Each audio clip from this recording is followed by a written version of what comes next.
Jumpa lagi bersama dengan saya, Mr. Sorchan di dalam channel pengembangan kepribadian atau mentoring self improvement. Pada saat ini kita akan membahas bagaimana menjadi seorang konektor yang ulung. Yaitu kita akan melihat bahwa dalam membangun koneksi dengan sesama, dengan orang lain, itu bukanlah sebuah kebetulan, tetapi itu merupakan sebuah upaya, sebuah pengembangan keterampilan. Jadi tidak bisa secara tiba-tiba itu bisa menjadi seorang konektor yang ulung. Di sini saya akan melihat ada beberapa faktor yang perlu kita perhatikan di dalam membangun hubungan dengan sesama. Faktor-faktor ini merupakan faktor yang perlu kita kembangkan. Memang tidak semua faktor itu mungkin kita miliki, tetapi minimal faktor ini dapat membantu kita untuk membangun hubungan dengan sesama. Yang pertama adalah tentang relasi atau hubungan siapa yang kita kenal. Artinya bahwa kita bisa meminjam orang-orang yang sudah dikenal oleh publik untuk menjadikan kita bisa dikenal oleh publik.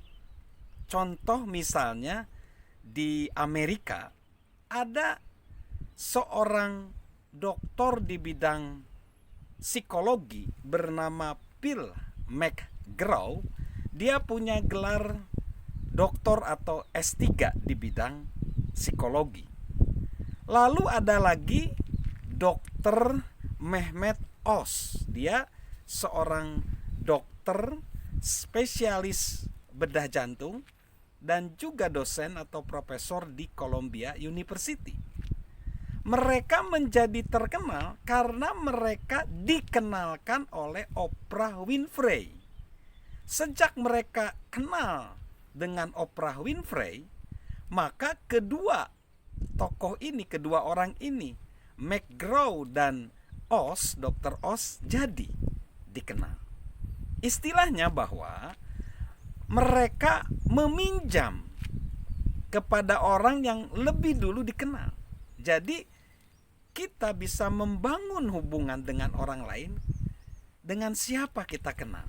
Itu juga di Indonesia juga kita tahu beberapa orang misalnya yang diundang ke acara public figure ikut menjadi dikenal karena meminjam public figure yang sudah dikenal oleh publik. Lalu yang kedua, wawasan apa yang kita ketahui. Orang menyukai sesuatu yang ditawarkan menambah manfaat, menambah wawasan, atau bahkan memperbaiki situasi kehidupan. Mereka ingin menemukan seseorang yang dapat mengkomunikasikan sesuatu yang berharga. Jadi mereka mau mendengarkannya. Sesuatu yang bisa dipelajari dan bermanfaat. Hubungan akan terjalin dan akan berkembang kalau mereka mengetahui bahwa kita ketika mengkomunikasikan, wawasan kita itu bisa membantu mereka memperbaiki kehidupan mereka.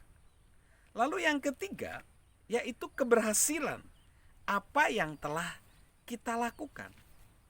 Orang suka mendengarkan orang lain yang telah mengalami kesuksesan di bidangnya. Mereka ingin mempelajari apa kesuksesan yang pernah kita raih. Orang-orang ingin berhasil. Orang-orang mencari orang-orang lain yang telah mencapai keberhasilan dan mereka ingin mendapatkan nasihat dari mereka yang sudah berhasil. Lalu selanjutnya kemampuan apa yang dapat kita lakukan. Orang-orang yang begitu ahli di dalam menjalankan profesi mereka dengan begitu cepat akan memperoleh kepercayaan dari orang lain. Orang-orang akan mengagungkan mereka.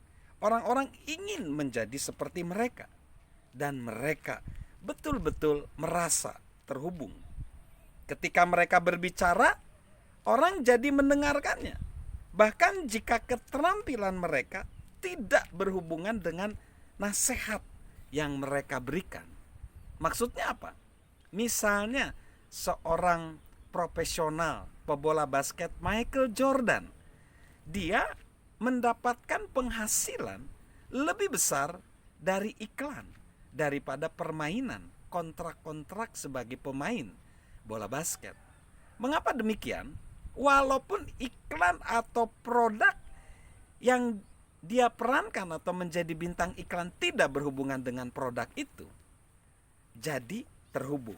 Ini menarik karena apa?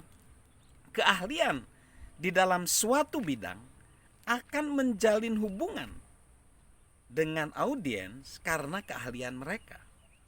Lalu juga ada faktor lain, yaitu pengorbanan, bagaimana kita hidup. Nah, ini unik. Misalnya Ibu Teresa itu dihormati dan didengarkan oleh para pemimpin di seluruh dunia, oleh semua agama apapun. Mengapa demikian? Mereka mau mendengarkan seorang yang miskin, seorang guru dengan tubuh yang kecil dan tinggal di daerah kumuh di India. Karena dia penuh pengorbanan di dalam kehidupannya yang ia jalani.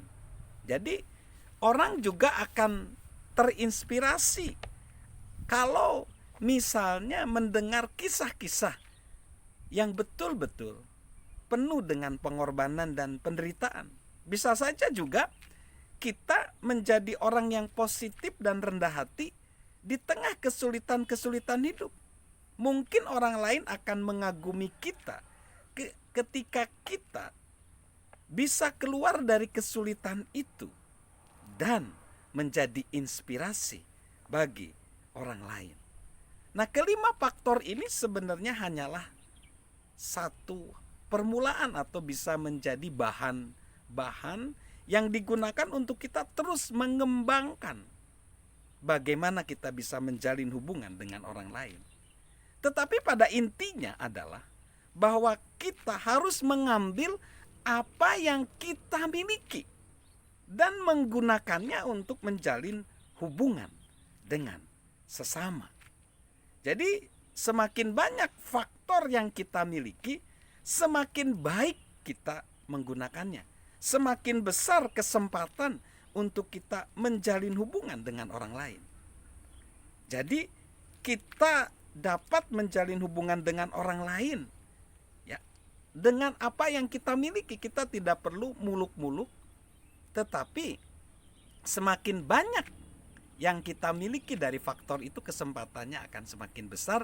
Dan jangan lupa juga bahwa kita harus melakukannya dengan segenap hati dan tentunya dengan tulus ikhlas, karena kita ingin menolong orang lain dan menjadikan orang lain lebih baik.